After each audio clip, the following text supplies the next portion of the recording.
My daughter and granddaughter were uh, over for dinner on Sunday a week ago, and for the last several months, I've been talking about the transformative events in my life.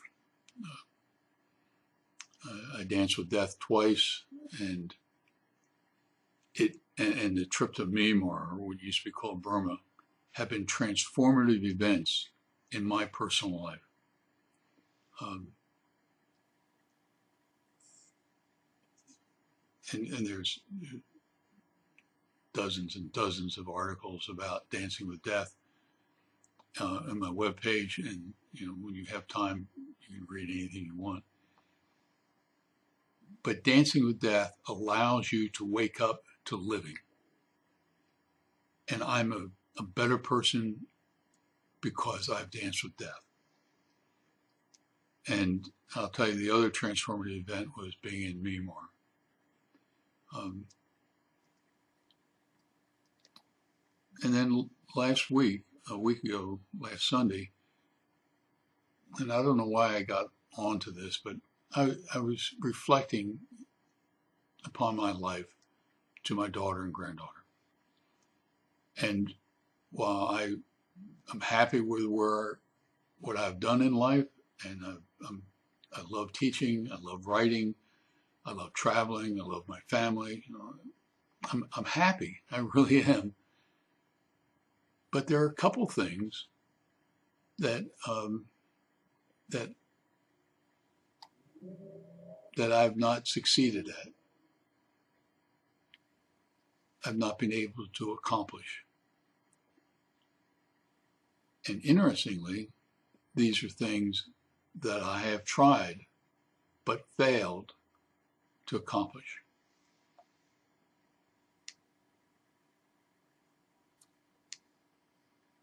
And I didn't really say it or mention that I wanted anybody's suggestions. I was just commenting about, I have a good life, but there's certain things I'm missing. And Kristen says, I have an idea. Why don't you do this about one of your issues?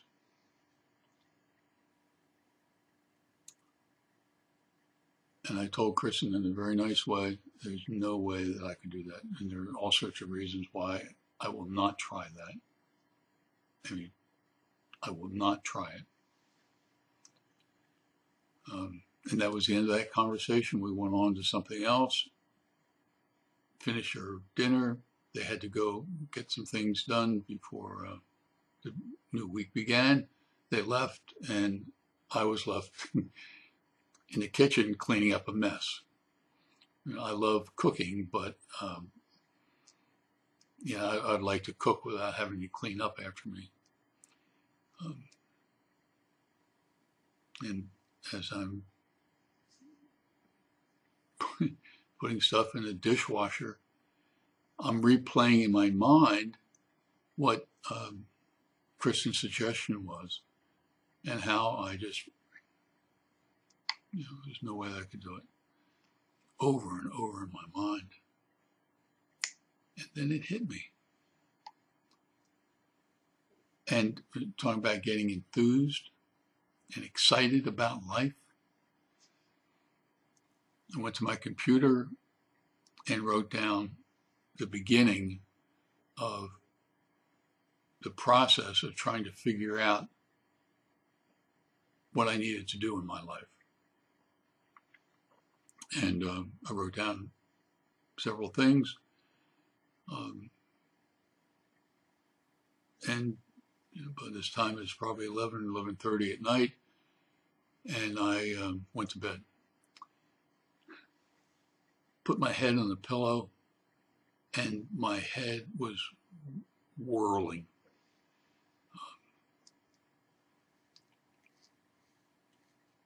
It just, I had, ideas and what I needed to do, what I didn't need to do, and it just kept on, I don't, I'm sure I didn't,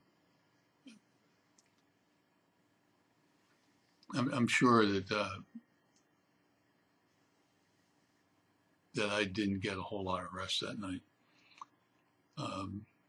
Early in the morning, I wake up from whatever sleep I did get and went to the computer and started to write this essay about doubling down. And what I did was to write down 5 things, 5 goals for my life in the next couple of years. And I'm being honest with you, all of these things, all 5 items, I've tried to address. Period, new paragraph. And I failed to accomplish each one of them.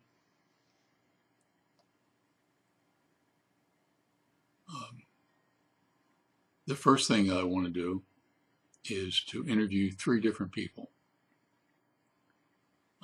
One is Barack Obama, our president.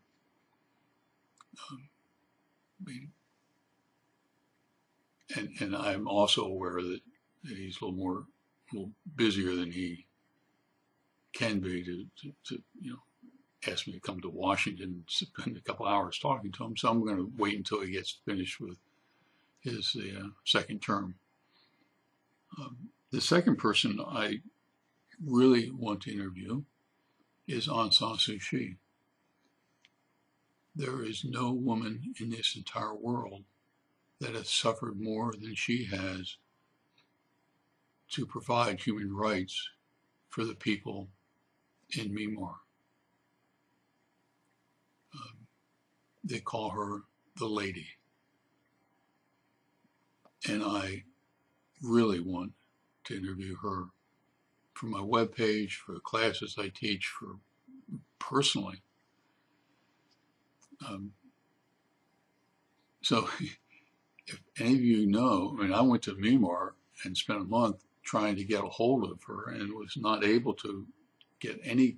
I've written emails and even 6 months before I even left the United States, I was writing emails to people to try to get her email address or convey my wishes to somebody who could convey them to her, and it did not work. And I worked at it and I failed.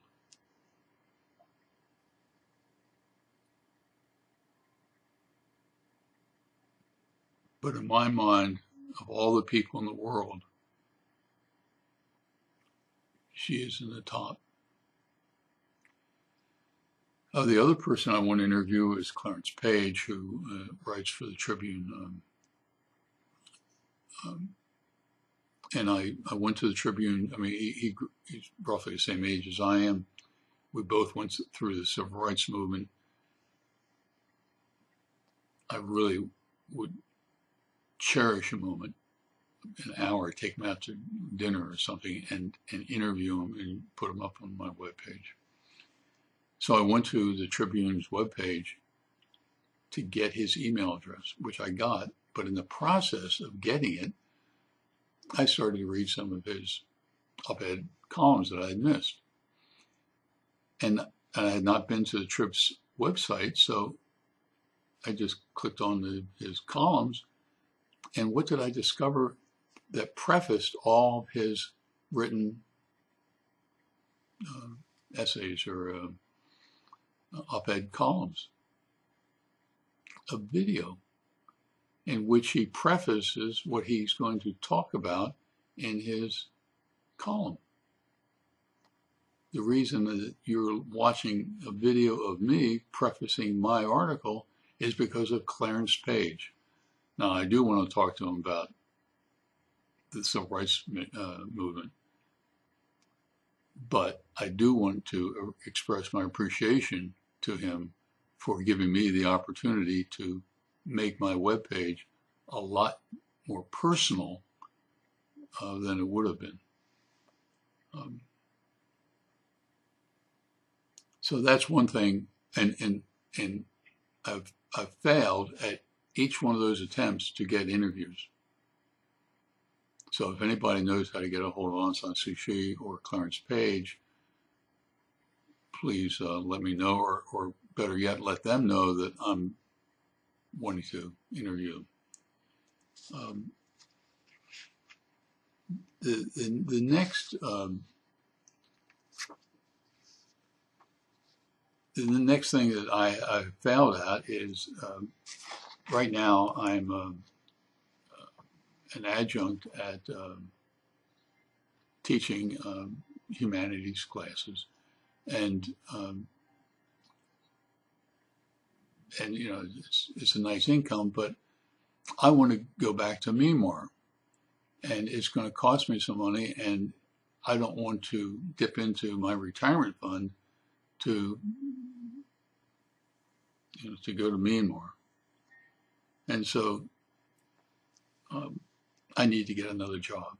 I've tried several times in several different places on several different occasions, and I haven't gotten there yet. So that's another thing that I need to work at.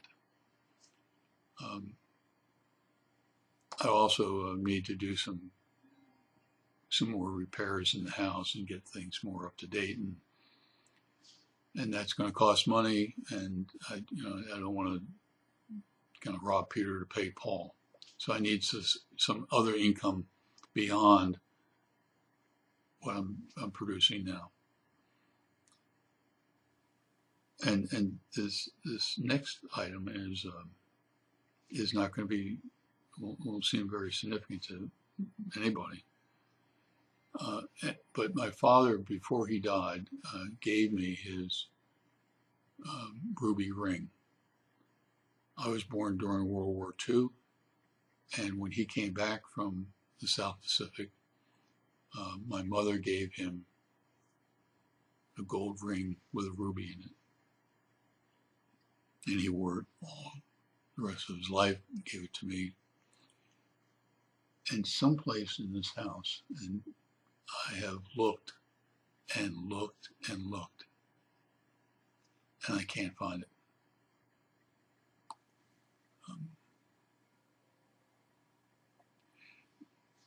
And that's a personal issue. Another, the fifth issue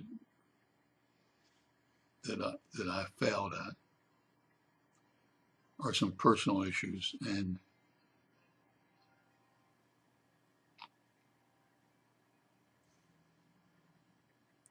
I don't like failing,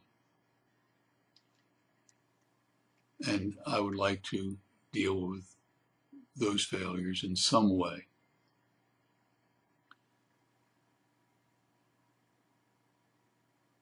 You know, and in some way, we all fail. You know, we don't always win all the time.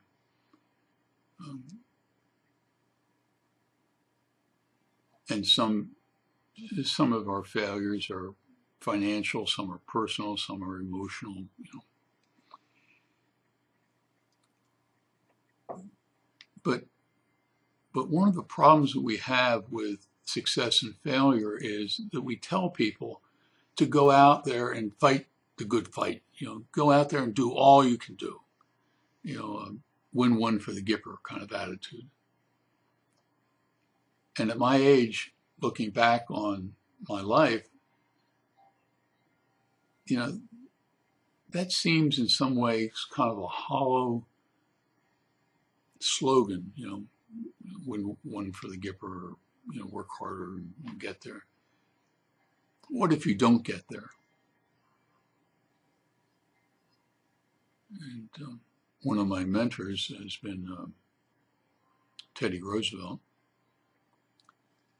And after he was the president and, you know, left the White House, he went on a world tour, and one of the places was Paris, and he spoke at the Sorbonne. And he, in the speech, and I don't even remember the name of the speech, but I have looked it up, and it is about 30 or 40 pages long. And I doubt whether there's anybody in America that knows any part of that speech, except for one single paragraph. And that single paragraph I memorized when I was in high school. And it's called The Man in the Arena. And it is Teddy Roosevelt's description of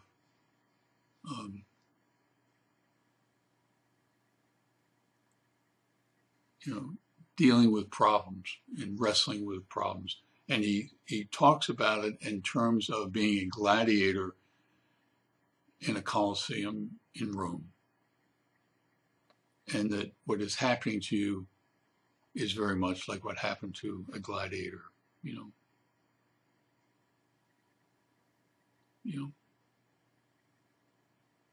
You don't always win. You fight the good fight, but that's it, and you lose.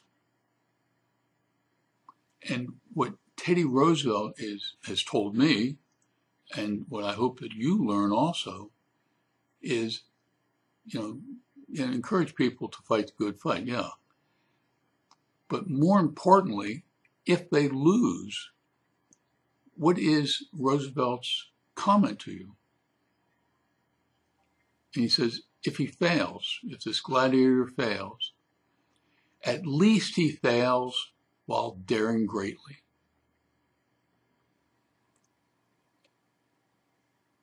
Think about that. Roosevelt, who has been a successful person and a president and everything else, he's talking about if you fail, at least do so, do so believing in your ability, and go out and fight the good fight, but do it daring greatly. That you will, at the end of your life, look back upon your life and say, at least I fought. Yes, I failed. I was not successful, but at least I dared greatly.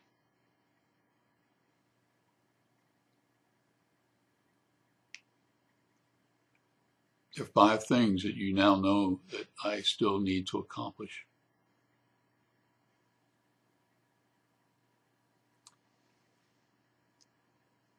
Honestly, I don't know how many of those I will succeed at. But I promise you that I will dare greatly.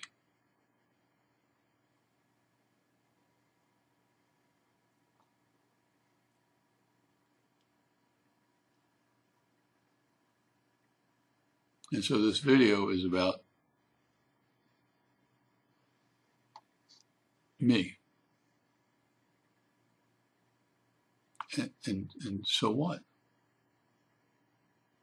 So I succeed at this one and fail at this one, succeed at this one, fail at this one.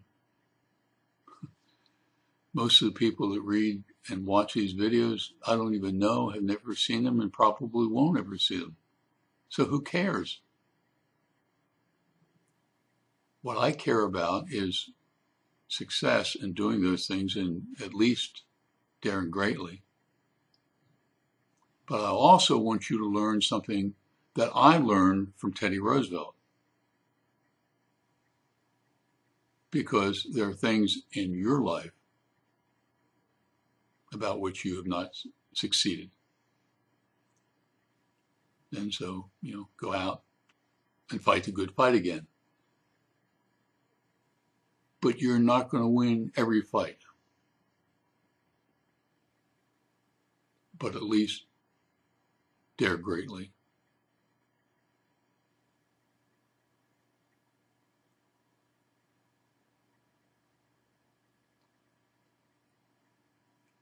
I've written for a quarter of a century.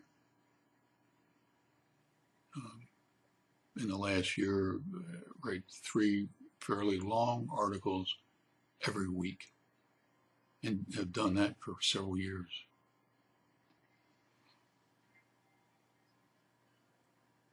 Of all the things I've written,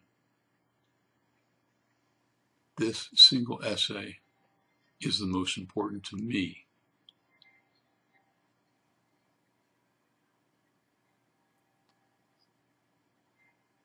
And I hope that you can learn from something that is felt in my gut and apply that to your personal life. Dare greatly. And thank you.